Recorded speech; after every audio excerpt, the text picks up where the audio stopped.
Tata nilai mulai bergeser, masyarakat juga mulai berani bersuara dan merevisi ulang pandangan terhadap tata nilai yang selama ini mereka anut.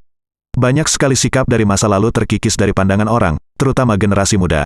Kini mereka bisa berpikir dan bertindak lebih kritis, dan lebih rasional. Misalnya dulu orang segan dan bahkan takut kepada para pejabat negara, sekarang tidak lagi, termasuk tidak lagi takut terhadap personel militer dan polisi dalam artian kasus persamaan hukum. Misalnya apakah Anda anak atau keluarga pejabat? Apakah Anda berpikir Anda itu berkuasa dan lebih-lebih lagi kebal hukum?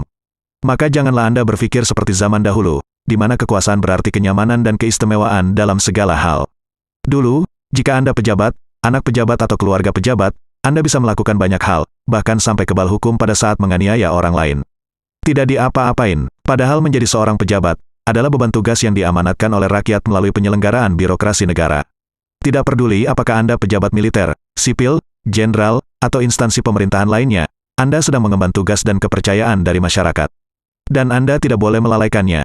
Anda seharusnya menghormati masyarakat atau rakyat, di mana gaji dan penghasilan Anda itu berasal dari pajak negara. Tapi ironisnya, banyak oknum anak pejabat tidak tahu diri, dan bapak-bapak oknum pejabat lalu bertindak semena-mena membela keluarganya menggunakan pengaruhnya.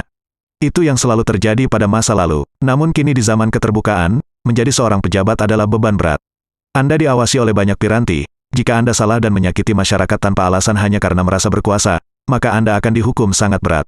Bentuk hukumannya adalah publikasi identitas dan kehormatan diri, hingga hukuman fisik seperti kurungan penjara. Misalnya baru-baru ini seorang anak pejabat tinggi pajak menganiaya seorang pemuda hingga tidak sadarkan diri dan masuk rumah sakit. Apa yang terjadi? Sang pejabat akhirnya harus meletakkan jabatannya. Akan tetapi secara hukum dia tidak akan bisa mengundurkan diri begitu saja, dengan arti kata, dia harus dipecat. Lalu harta benda miliknya yang nilainya bermiliar-miliar akan diaudit oleh hukum negara, jika ketahuan hasil penyelewengan dan hasil korupsi. Maka ia tentu akan dihukum berat. Dan setelah itu masyarakat akan memandangnya sebagai kepala keluarga jahat dan mencurigainya sebagai keluarga korup selamanya. Bahaya sekali bukan? Jadi, zaman sekarang itu jangan membangga-banggakan harta dan jabatan lagi. Itu bisa menjadi aib yang memalukan. Zaman sudah berubah. Orang tidak akan memandang Anda sebagai orang kuat dan terhormat. Bahkan ada pandangan umum, jika Anda itu pejabat, lalu Anda kaya, itu mungkin ada yang salah dengan sumber kekayaan Anda.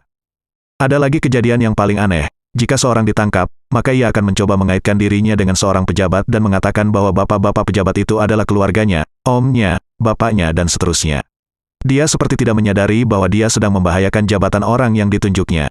Kebodohan seperti ini masih sering terjadi, di mana segelintir orang percaya, anggota keluarga pejabatnya akan mampu memberikan pengaruh atau meringankan kasus hukum yang akan menimpanya. Padahal, itu justru akan membuat urusan keluarga pejabatnya menjadi sangat runyam. Ayo buang cara berpikir lama, wahai anak-anak pejabat. Karena orang tuamu yang pejabat negara itu akan memikul beban mental, dan risiko hukumnya akan jauh lebih berat daripada masyarakat biasa.